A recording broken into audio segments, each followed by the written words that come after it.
Hello, everybody, and welcome to episode two of the Three Steps Ahead podcast. This is a brand new business podcast for 2026, helping business leaders navigate through the turmoil that 2026 is becoming with practical strategy, helping you make better decisions for your next move. And I'm joined today by my two regular sidekicks, Richard Miller Hi, Martin. Hi, Simon. and Simon Cossey. Hello to both of you. So we're looking resplendent, I have to say, with our new three steps ahead backgrounds. Richard, you appear to be somewhere warm and sunny. Yeah, virtually I might be, but actually I'm not. I'm virtually broadcasting from the southwest there, so this is a rather idealized view as what it looks like outside the window. But in reality, it's far danker than that at the From moment. memory, I think that's pretty much what it does look like down in Kingsbridge or Salcombe. And Simon, how's the aroma in the hockey changing room there? Clearly, you've pulled on my sporting heritage and put me in the locker room. So yes, we're trying to be managerial in the locker room. So excellent. And So coaching as well, coaching the locker room. absolutely, yeah. Absolutely coaching. So Simon, you've been away traveling and you've just got back. I have indeed. I've been to Vietnam and Cambodia, which was a fantastic experience. The home of calmness, the home of the Buddha. So yeah, a whole new meaning to things, which resonates again because you know, big 2026 coming along, big intentions by businesses, lots of noise, scaling up. Clarity really matters. And the one thing I came away from my holiday there was that calm really creates better decisions and means you're a bit more consistent. So yeah, always thinking of things to bring home. So bit of calmness, bit of space, more consistent um, execution. I've always found travel gives you that perspective, and Hmm, seeing how different people work in different parts of the world. Um, Richard, absolutely. what have you been up to in January? Because we're now early February, so what have you been up to in January? Me, I've been spending on the advisory side. I've been doing self reviews with individual clients. I'm encouraging them to actually write their own self review, which we might touch upon later in terms of certain killer questions that we've been asking. Okay. And then from the charity point of view, we're coming up, we've got a 31st of March year end, so we're in the midst of planning for the next 24 months with budget that sits on the back of that. So The charity uh, again, normal, the non-shameless plug is a very worthy charity, Rewilding Britain. it is indeed. It is indeed. And my January has been filled with getting three steps ahead off the ground. There's been quite a lot of stuff in terms of working on the website, setting up Apple and Spotify and YouTube, and website stuff with Buzzsprout as well, and getting completely mired in GoDaddy DNS settings. But I've survived, and we have platforms for three steps ahead. We've already put out the pilot episode. This is episode two. And episode three is already in the can, which will be coming in a couple of weeks' time. We have a special guest for that. But the subject today is one which we have covered many times before in our previous roles, particularly when we were between us over the last 10 years running the business leader group for Daffon's Accountants. And this is the Mindshop Business Leader Survey, which gets published annually, and the new one is out just in the last few days. So, Richard, tell us, what is the Mindshop Business Leader Survey? Well, it's a global trends report. So Mindshop is a global network, and in the past few years, it's been based upon either surveys of the business leaders that are part of the business leader group network across the world. But what it does, it identifies what are the sort of global business trends, and it comes at a really good time. So the business leader group cycle starts in sort of January, February, and kick starts the year with the business leader trends report. Yep. And so what it does is it identifies, in this case, there are 8 trends, and it's a great area of focus. So the idea is that if you can read what you think those trends are, you can determine as to whether they're the kind of things that impact upon your business. What are people doing? What are they struggling with? And the key thing is to try and take two or three elements of it that you think are going to be impactful for your business and just implement those. So it's always been a great document to focus in terms of, where are we going to go? What are we going to change within the next 12 months? So our business leader group session, the first one of the year, would typically have been February. Unfortunately, there is no business leader group that we're going to be running in 2026. But you've got this 3 steps ahead with the 3 minds behind it, and still sharing our ideas and hopefully adding some value and giving you those nuggets to take away and action. And I think a big shout out to James Mason from Mindshop for giving us advanced copies of this, and it's a really good report, and we'll be talking through elements of it over the next few minutes or so.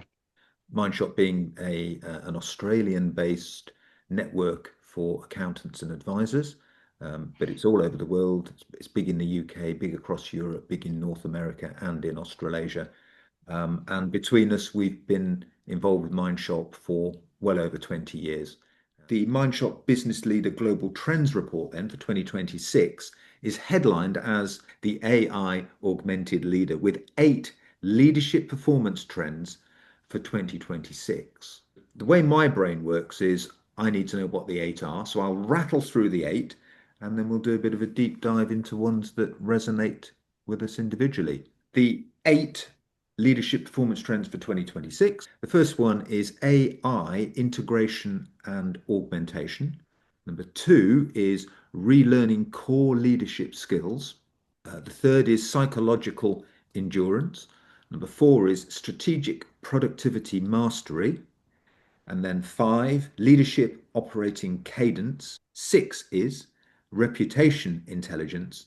7, the connector in chief. And finally, number 8, strategic performance. What's key, Martin, is there are 8 key factors that are critical to, as it says, leadership performance in 2026. And I was reading from fellow mind shopper Mike Ball that leadership capability is, well, he's put quietly becoming one of the biggest business risks. I also read trusty Harvard Business Survey. Only 8% of the leaders think they're good at both strategy and execution. So there's some real gaps that some of these points will try and address. And a general feeling that perhaps some of the leaders reach the top by mastering a single vertical. They're either good at finance or ops or something, and that's their pathway. There's not a holistic type thinking to things. There's a bit of a hope that I can be consistent long enough to actually get the strategy to hold. I guess, Richard, you and I found this over many years. We're both accountants. We were partners at Daffen's Accountants in Coventry. And you ultimately become a partner by being a good accountant, tax person, auditor. It's that technical part of the job. You get good at that and you get promoted and you become a partner. But very little in the way of training for actually running a team, running a business, and managing people. We've had to learn that on the go, and it's organizations such as Mindshop which have really put us in a position where we know what we know today. Yeah, I agree with you. I think we tend to focus on technical capability rather than wider capability as a leader. Yeah. And I think there are skills that we need to develop that are going to help us enhance the team rather than just our own personal capability. I think that's one of the key things that's come out for me in terms of the self-reviews that I've been doing with individual clients at the moment is the role they have to play in actually enhancing the impact of the team to achieve their overall objectives. It isn't just them that is actually using their technical expertise to do it. How do we enhance and multiply the impact of the team itself? So of the 8 then, Richard, which one do you want to... Well, I suppose the one that sort of grabs the attention is the AI one, or the AI context.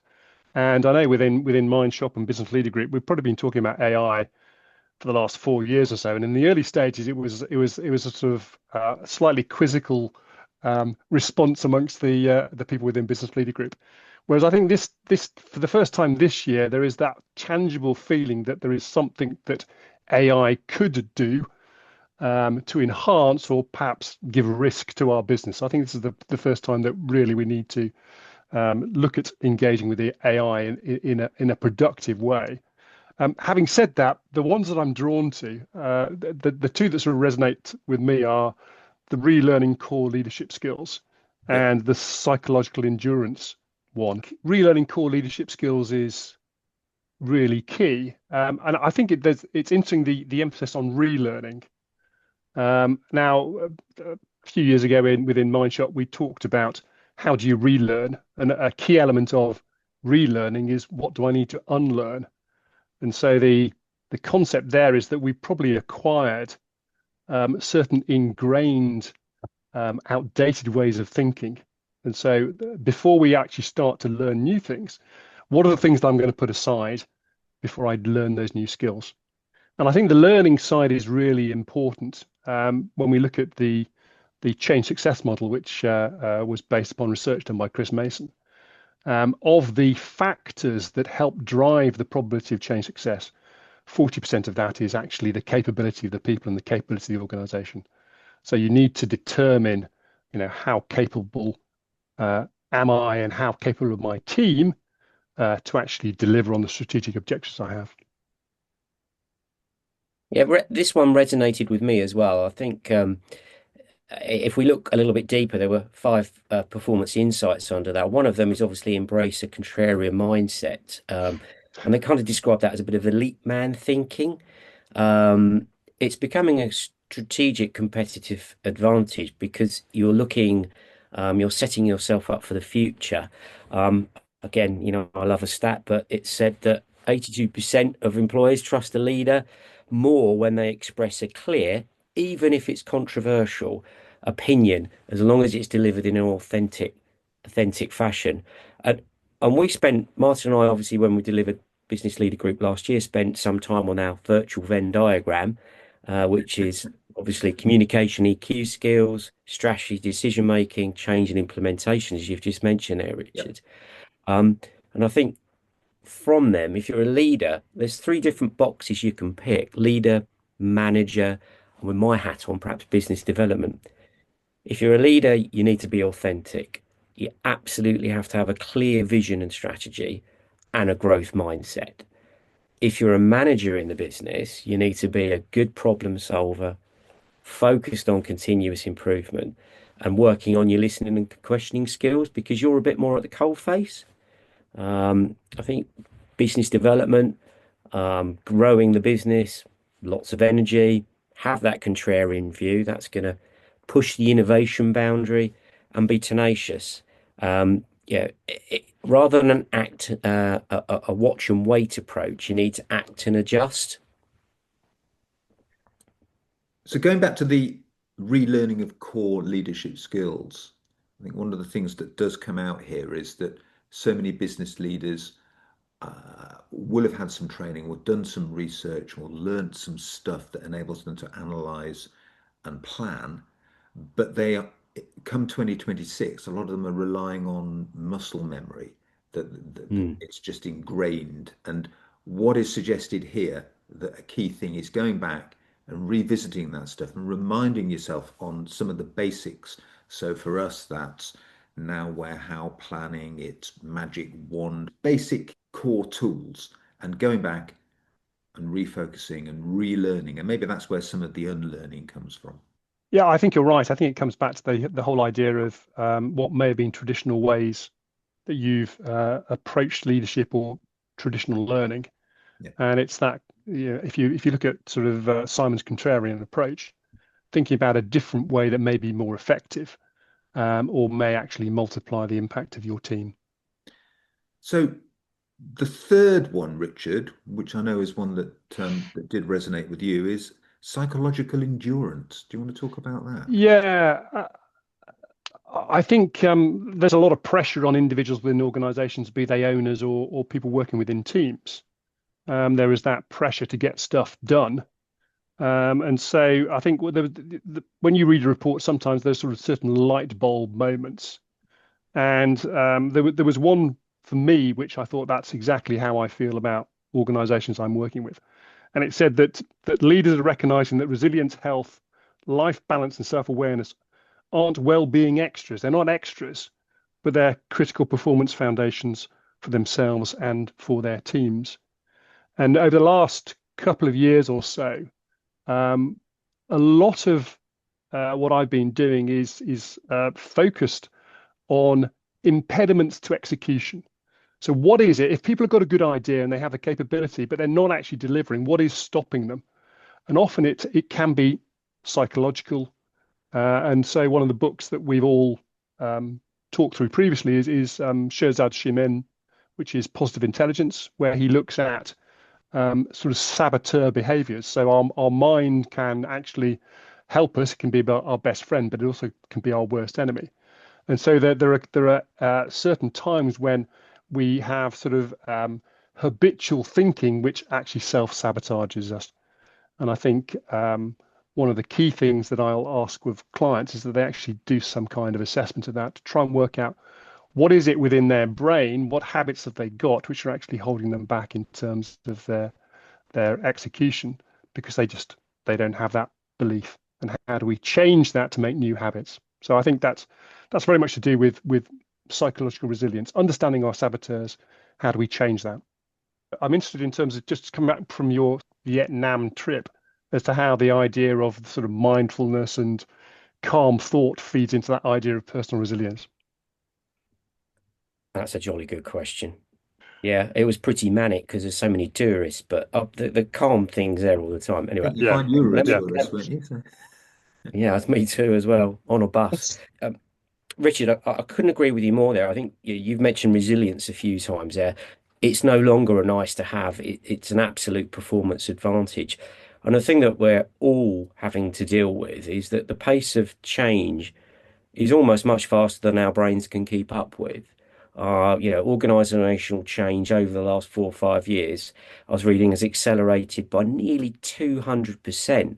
And you're trying to work out what's needed and what's noise, and it's very, very difficult. So these aspects, which we might have deemed to be a bit fluffy in the past, are now the new battleground for all intents and purposes.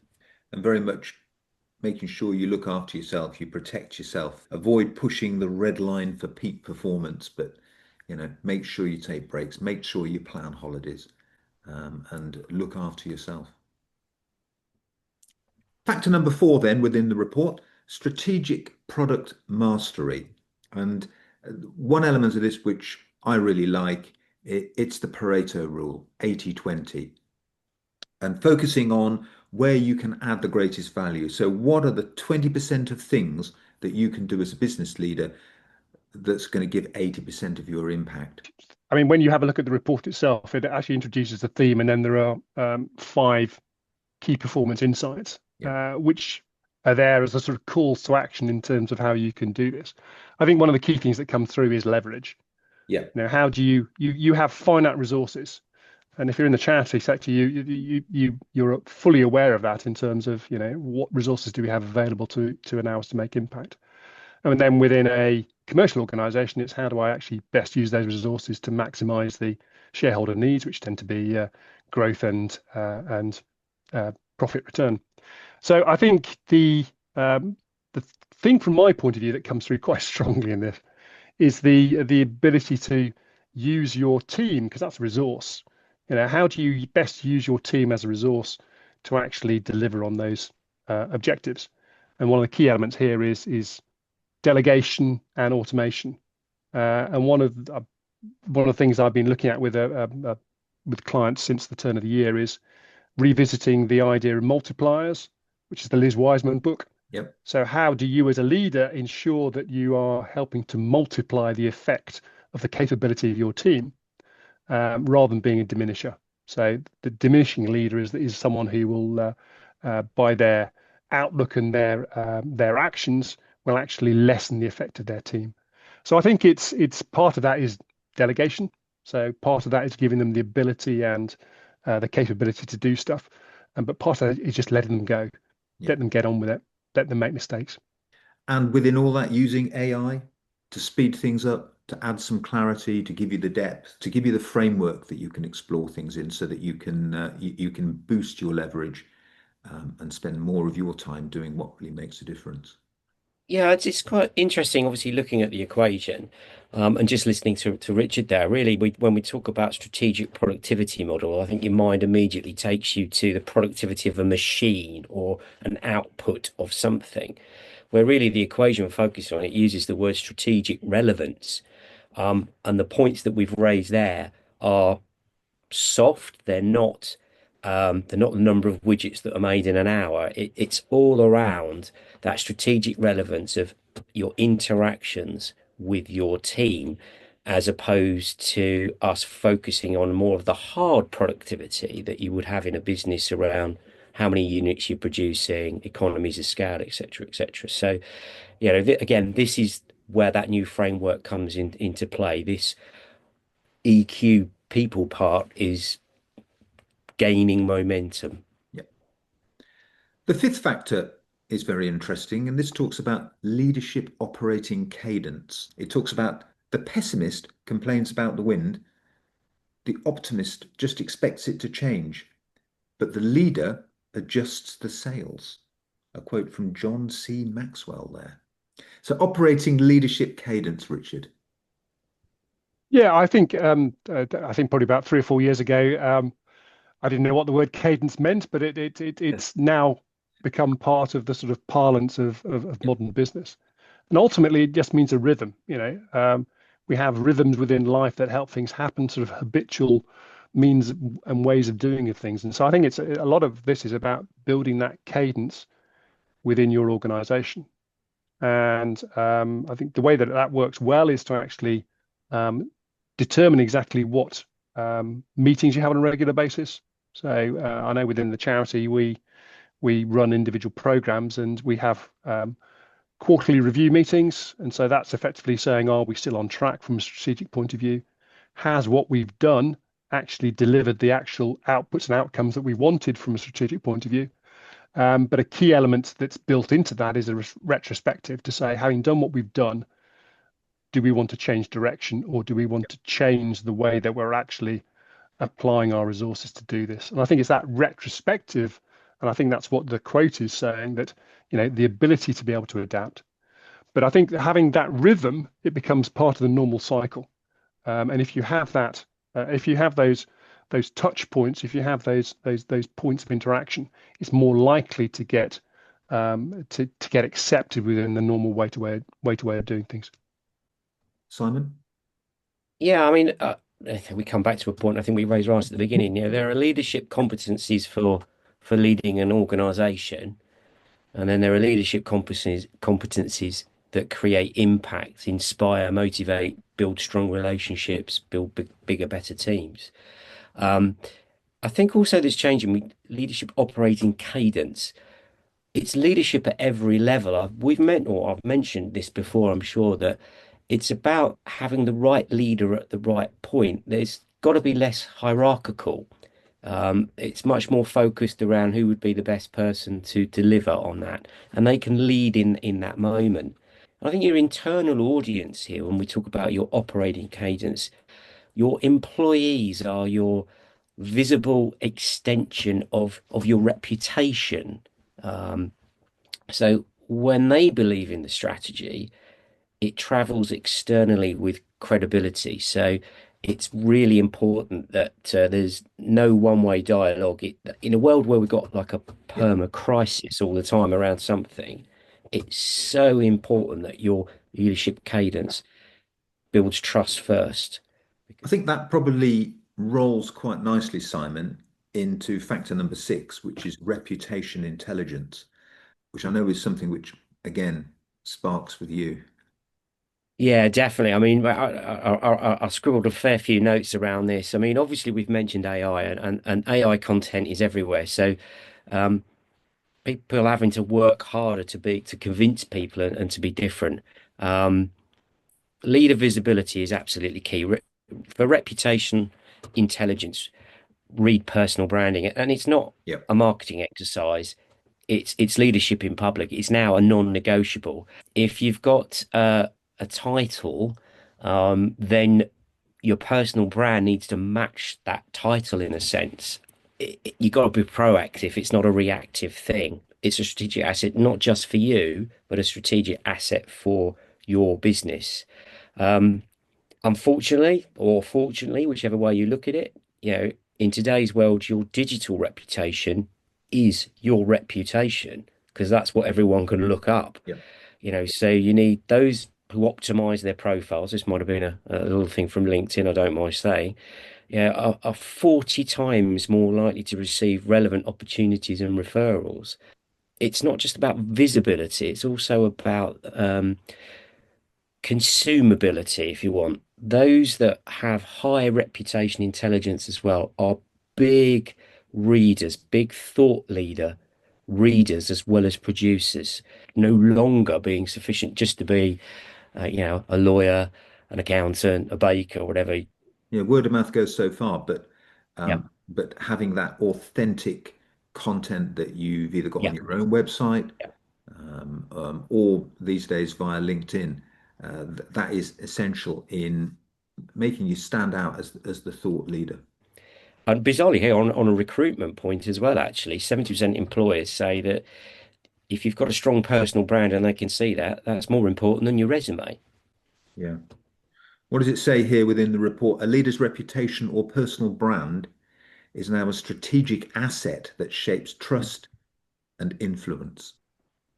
I think it also works well within the team. I know when we discussed personal brand probably about two years ago, it was an opportunity for individual team members rather than just leaders to actually determine, what Yeah. were their superpowers, Yeah. what was it that they had capability at that we could actually harness for the benefit of the team, and it gives them a sense of purpose. Yes, we all have Achilles heels as well. We need to identify those, but how do you harness the strengths within the team? So I think, and building that idea of my personal brand within the team is that I'm the person that is great at doing X, Y, and Z.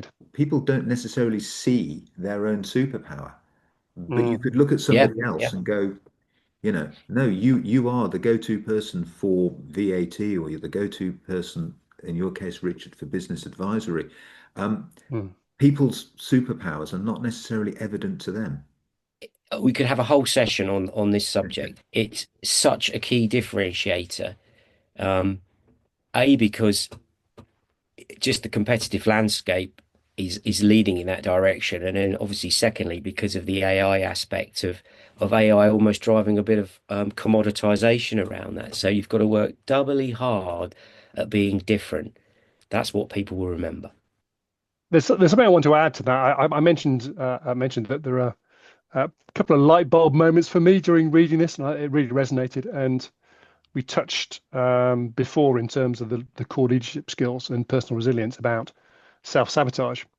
And there was one particular sentence here which I'll read it out to you, but I think it really, really resonated with me. It says, treat any imposter syndrome feelings as evidence of growth. So the problem is we think actually when we get these things, it's because we're failing. Well, we're not failing, and it says here that use them as cues that you're expanding your capability and not failing. So that really, really hit me between the eyes because often, we all feel imposter syndrome, and it's likely that if someone's within your team is going into a new role, there are things that will help hold them back. But if we can change our mindset to say, actually, experiencing this means that I'm growing in my capability rather than I'm failing at what I'm intending to do. And I thought that was brilliant. Yeah. Number seven, then, is called the connector in chief. Maybe with my previous role as managing partner at Daffins, being that curious connector in chief is perhaps one of the things that I did do. Simon, what are your thoughts on this factor?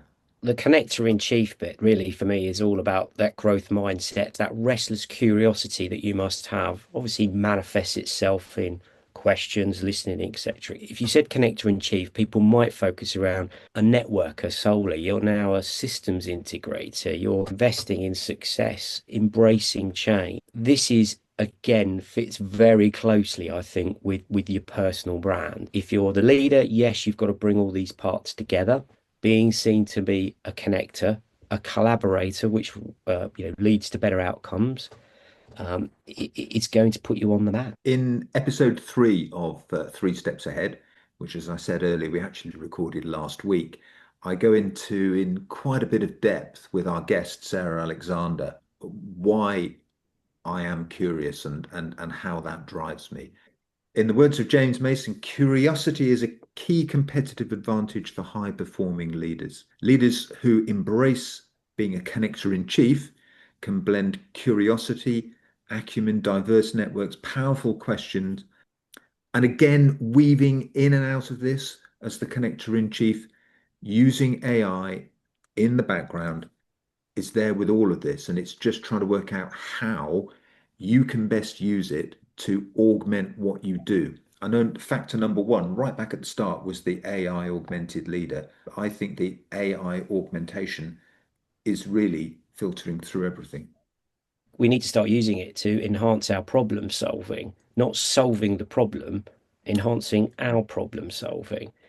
I think just coming back on a couple of those points, if we sort of start at the top level in terms of the role of the leader in that respect, or the role of the chief executive, the sort of leader of the overall organization. Part of that, I think, is looking at what's going on around, so the curiosity, but then also seeing what needs to be the agenda, or what kind of conversations do we need to have within the organization to respond to that. And part of that is changing customer needs. Part of that is the impact of what's happening in the world around us. So I think that's really, really important, that curiosity element. If we then go into sort of AI, and AI sort of filters through all this, I think it's, if we're having the right conversations, I think it's, in the past, people have probably been aware of AI and dabbled with it, but I think we now need to not necessarily embrace it, but we need to engage with it. When we did an exercise internally for AI within the charity, there was a recognition that there's probably what we call shadow use of AI. So there's that while there may have been a sort of a policy approach, that we need a far more conscious approach to it. How we're going to use AI within our organization. What are the benefits? And part of that might be automation. It might be, we've talked about how do we use leverage? What are the risks? I think a lot of the risks tend to be data privacy, security of data, and environmental impact. And then the last one is, how do we actually use AI to actually fit in? How does that fit in with our values as an organization? So I think the AI bit is while it's sort of going through everything, we need to, or as business leaders, we need to be able to engage with it and and the leader needs to determine what the policy is as to how the organization responds, what we can do, what we can't do, how we're going to utilize it, and what's further down the line. With AI, I've talked in previous podcasts about a German businessman called Christoph Kieser, who was a keynote speaker at one of the AGN conferences I attended in Germany probably about 3 years ago. And his quote was, somebody was asking about where can they get a book to explain how to use AI? And his response was, I'm ringing to let you know the high-speed train left the station 10 minutes ago. And a lot of organizations, professional service firms in particular, are taking a naturally cautious approach to how they use AI. But the key thing is, whatever approach they take, their team have got these devices and they'll be using AI on their phone every day. Whether or not you choose to embrace AI, I suspect your team members are going to be using it anyway, whether or not you like it. And I think as a leader, you need to be in control of that and determining the way to do it, rather than actually just allow it to become a sort of pervasive influence that's being used, but not thinking about the implications. Yeah. So if you're listening to this, if you've got this far and you've not yet got the ChatGPT app, young people today are using it instead of Google. And so just try it, see where you go, see what it gives you. And I think you'll be surprised. I think the other thing is there are other providers, other large language models out there, particularly Google Gemini. So as users of a Google Workspace, we've gone down the Gemini route. Copilot with Microsoft. Yep. And I think the other key thing is if you're using cloud-based systems, virtually every cloud-based system will now have some kind of AI assistant. I've been using Notion for about the last 6 years as a note-taking app. My life was in Notion. and latterly adding Notion AI into it. It's been a revelation. However, I seem to have moved on from Notion, and I played with Copilot for 6 months. Not really a fan of Copilot. I've been trying things and asking the same question of Copilot, Notion, and ChatGPT, and I prefer ChatGPT. I seem to be getting more nuance and depth out of ChatGPT, albeit some of the things that it tells you are quite clearly wrong. I'm a Formula One fan, particularly 1960s and 70s Formula One. Ask it a question about the Lotus 24 Formula One car from the early 1960s, and it'll give you some claptrap, which you point out to it, and it quickly then goes, oh, yes, you're right to point this out. And then it reclarifies itself. So it's a little message there, which is, do not necessarily believe what it says, check it, test it. But used correctly, I think it can give you access to that leverage that you need. Simon. I can say I think there's almost a byproduct of using ChatGPT here, because we've mentioned this before, that the quality of your answer obviously is somewhat determined by the quality of your question. And perhaps bizarrely, a byproduct might be if people are learning to ask ChatGPT better questions, perhaps they might start asking each other slightly better questions. But time will tell on that one. But yeah. Good point, Simon. And before you start work on that, please make sure you ask any questions you need to clarify the situation. I think the one thing that came through for me in the report was what it calls middle to middle thinking rather than end to end thinking. So I think that sort of that feeds in with what Simon was saying, that you ought to be considering what inputs you put in, what questions you ask, what are the relevant criteria that are important to you, and then just the reviewing what comes out the other end. So rather than just relying upon it, using that as information that you can actually review and then select as to whether it's the way forward. There is a benefit in terms of automation, and the hopefully the leverage that we'll get as a result of that. But I think the middle to middle thinking rather than end to end, I thought that chimed quite well with me. The final factor then, Richard, is strategic performance. And this really comes back to something you were talking about earlier, which is change success. And in this case, it's looking at personal change success. Yes. This is sort of going back to basics in some respect, because it's saying, we're talking about a one-page plan, and as a sort of Mindshop practitioners, we talk about what's the simplest way of actually drilling down into strategic direction for an organization. It's the now, where, how, where are we now? Yeah. Where do we want to be? And therefore, if we know where we want to be, what are the strategies and actions we need to take? Now, an element within that is what's the likelihood that, having started that strategy and those actions, that we're going to achieve our success? And sadly, research shows that a lot of people start and fail. I think sometimes it can be up to as low as 25% or as high as 33% in terms of putting in all that time and effort, but you'll fail. Yeah. So therefore, how do you enhance your ability of being more effective? And I think they're based upon certain attributes you look at and say, well, what are the factors that we need to take into account in terms of change success? And from a personal point of view, there are three main elements. Readiness for change. So are we as individuals ready to actually take on that change? Capability comes again. So do we have the skill set to allow us to implement? And then the last one is our belief system, which is what we've sort of been banging on about to a certain extent in terms of the personal resilience. Do we have the right beliefs? Do we have the right mindset? Do we have the awareness that will allow us to achieve what we want to achieve? So I think those are sort of going back to sort of core principles. So that's nicely that it's sort of woven it all together. So all these individual elements come back to, how do we ensure that we perform strategically? It's all about closing those capability gaps, isn't it? So you score yourself on the underlying factors behind capability, readiness, and beliefs. Where are you now? Where do you want to be in, say, 6 months, 12 months' time? What are the gaps? And what are the key things you can then do to boost your probability of success, to boost those scores by closing the gaps? And it boils down into a little one-page plan that is going to be critical, I think, in terms of helping you navigate your way through the tumultuous world that we're in 2026, which may be the subject of a future episode. We will see. Simon, what are your thoughts on this? Well, I mean, strategy is 10%, execution is 90, is what they say, isn't it? It's the real litmus test in your business. And Richard's spoken about the sort of the personal change success.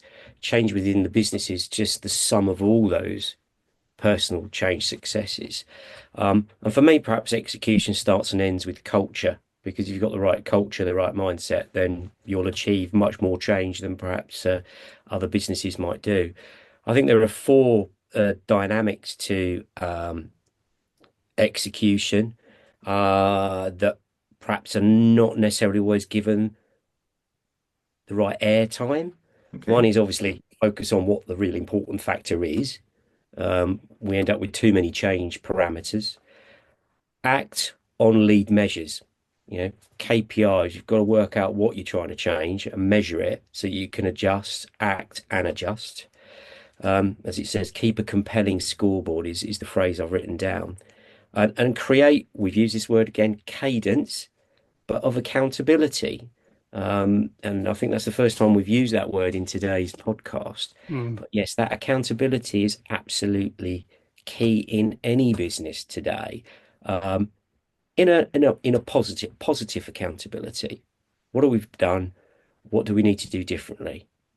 So to wrap things up, then, I'm going to ask the same question of both of you. What is the one thing that you would encourage business leaders to do right now that is going to enable them to get three steps ahead in 2026? Am I allowed a one and a half? I've got sort of Yeah, two. yeah, I think the first one is focused on capability. So that's the relearning the core leadership skills. So what do we put aside effectively that are practices that we have used or the organization might be relying upon that are no longer helping us? Let's focus in on those new skill sets, or a different way of thinking. So that's the one with me, which is the unlearn, relearn. And then the last one is I think AI is for the first time that we've been talking about AI. I think it is having a practical impact upon organizations. And so I think the leaders need to have a structured conversation as to how we use AI within our organizations. What are the benefits? What are yeah, the risks? And how does it fit into our values? 100%. Simon, Oh, many to choose from. I'd probably go for with my sort of more yellow hat on. Definitely your reputation, your intelligence. That Yeah, it's probably for me that connector in chief, personal brand are so closely linked. Go and get yourself a coffee, sit somewhere, scribble some notes down, make sure you get a one-page plan about your personal brand. and for me, it would all be about AI. I think the world has moved on from um, have a play with AI and see what you think of it. Hmm. As Richard said, you've now got to actually have some real practical solutions as to how your business and how your team are going to embrace AI. It's not going away. And I think the message from me is if you prohibit your team from using AI, as some firms do, they're going to be using it anyway. You've got to adapt and embrace that. The genie's out of the bottle and it's not going back in, unfortunately. Yeah. Awesome. Thank you very much, guys. That's been brilliant. I can confidently say that episode 3 of Three Steps Ahead will be out in probably about a week and a half after this episode goes live. I can say that because it's recorded and it's already sitting there on the shelf. And in that episode, we're joined by Sarah Alexander from Vivid Learning and Development, somebody that we've all worked with over the last decade. That's a really good chat. Richard, any final thoughts before we go? I think the only thing to say is that we've also been talking about the business leader trends report, and I think the intention is that we'll make it's about 13 pages long, and it's a good read. So I think it's something we'll make available so that when you listen to this Absolutely. podcast or watch the video, that effectively we'll have the link for you to be able to download it and see what really resonates and chimes with you. Simon? One final thought, just as it's leadership performance, I think that strategy lives and dies in the conversations that leaders have every day. So that's what you really need to remember. Well, great. Thanks for that. And as Richard said right back at the start, big thanks to James Mason, who's the managing director of Mindshop in Australia, for allowing us early access to this report. But thanks for joining us, and we'll see you again soon. Thanks very much. Cheers. Take care.